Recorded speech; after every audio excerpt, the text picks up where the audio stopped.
Saint Bernard, Small Sermons, 61st Sermon. There are 4 mountains to climb. 1. Who will ascend the mountain of the Lord? Psalm 23, 3. Jesus Christ once ascended into heaven with his body, and now he ascends spiritually into the hearts of his chosen people every day.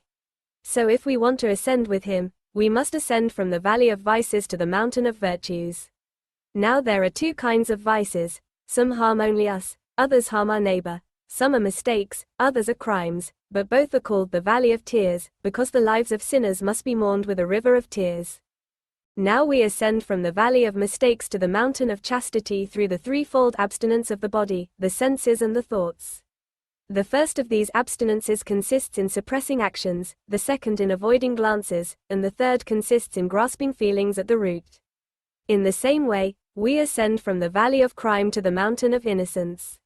Now, here is the ladder that allows access to it.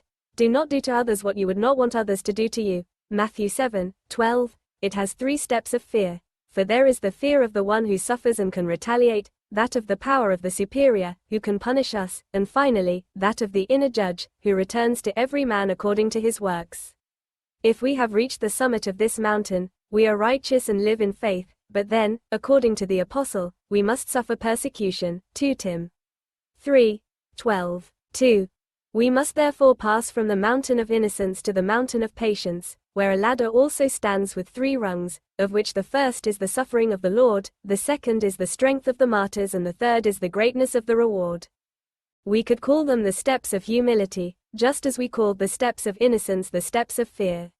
Note that the mountain of patience is laborious, thorny or arid depending on the level.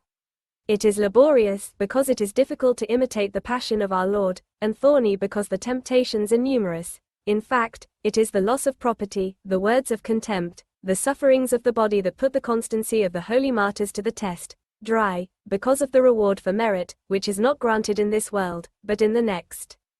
After this mountain there is another to climb, but this mountain is the mountain of mountains, and when we reach the summit we realize that the Lord dwells there.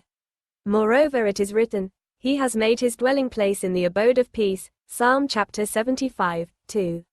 On this mountain, then, there is also a ladder, that of charity, which makes the Lord say, Do unto men whatever you want them to do unto you, Matthias 7, 4 and Tobiah 4, 16. Now we want to reward the good that we do, forgive our mistakes and be given without thinking of a return.